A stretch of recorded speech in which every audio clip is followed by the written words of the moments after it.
ఈరోజు పాలకులుగా ఉంటే శాశ్వతంగా మీ సమస్య పరిష్కారం కాదు. మీరు ఇట్లనే వీధుల్లో పోరాటాలు చేస్తారు, ఈ విధంగానే టెంట్ల కింద దీక్షలు చేయాల్సిన పరిస్థితులు ఉన్నాయి.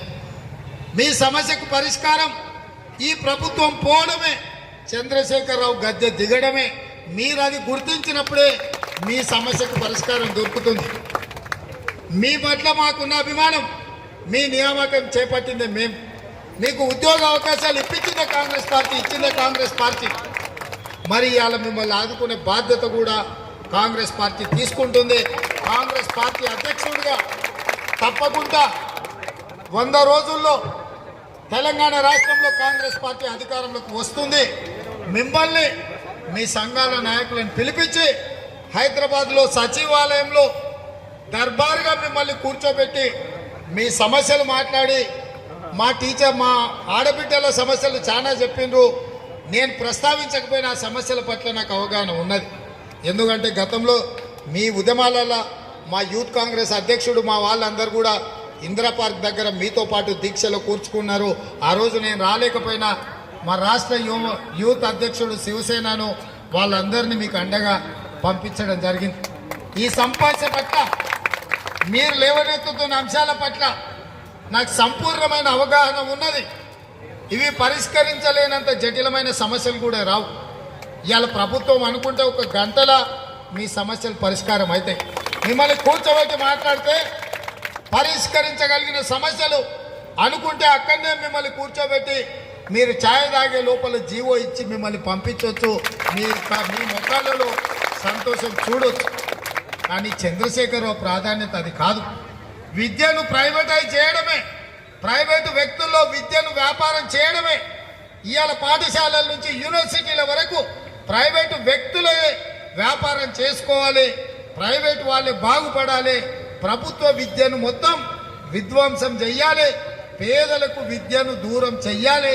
పేదోళ్ళ పిల్లలు చేపలు పట్టుకోవడమో, గొర్రెలు పెంచుకోవడమో, లేకపోతే ఇతర వ్యాపకాలు, దళితులైతే చెప్పులు కుట్టుకోవడమో, ఇలాంటివే చేసుకోవాలనే కేసీఆర్ ఇవాళ మీ సమస్యలు పరిష్కరించకుండా ఇవాళ మొత్తం విద్యను కంప్లీట్గా నిర్వీర్యం చేసే పరిస్థితి వచ్చింది. రైట్ టు ఎడ్యుకేషన్ యాక్ట్ తీసుకొచ్చి ఈ దేశంలో పుట్టిన ప్రతి వాడు విద్యగా ప్రాథమిక హక్కుగా మార్చి అది ప్రభుత్వం బాధ్యత తీసుకోవాలని రైట్ టు ఎడ్యుకేషన్ యాక్ట్ తీసుకొచ్చింది కాంగ్రెస్ పార్టీ. ఇవాళ తెలంగాణ రాష్ట్రంలో అది అమలు జరగడం లేదు.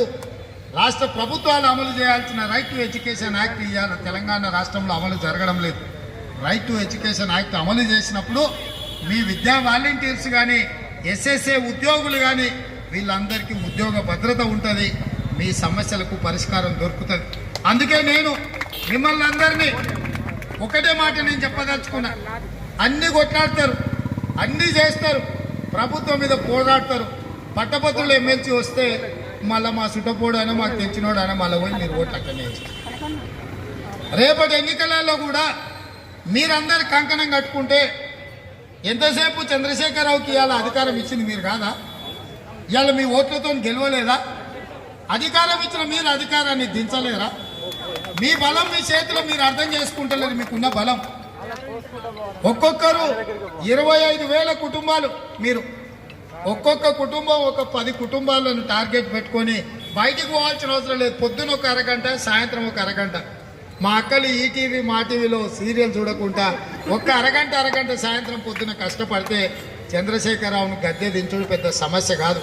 నేను మళ్ళీ కూడా చెప్తున్నా, ఈ దీక్షలు ధర్నాలు ఒకందుకు మీ సమస్య లేవనెత్తడానికి మంచిదే, కానీ ఇది కాదు మీ సమస్యకు శాశ్వత పరిష్కారం.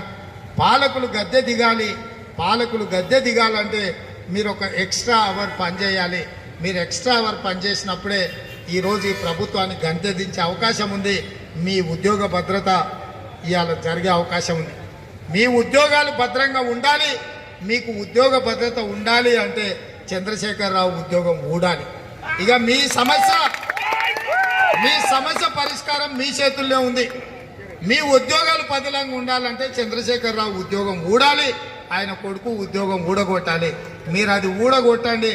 ఊడగొట్టిన మొదటి నెలలనే మిమ్మల్ని సచివాలయానికి పిలిచి సగౌరవంగా మీ సంఘాలతో కూర్చొని మీ సమస్యలన్నింటినీ పరిష్కరించే బాధ్యత కాంగ్రెస్ పార్టీ తీసుకుంటుంది. మీ నియామకాలు ఎట్లయితే చేపట్టినామో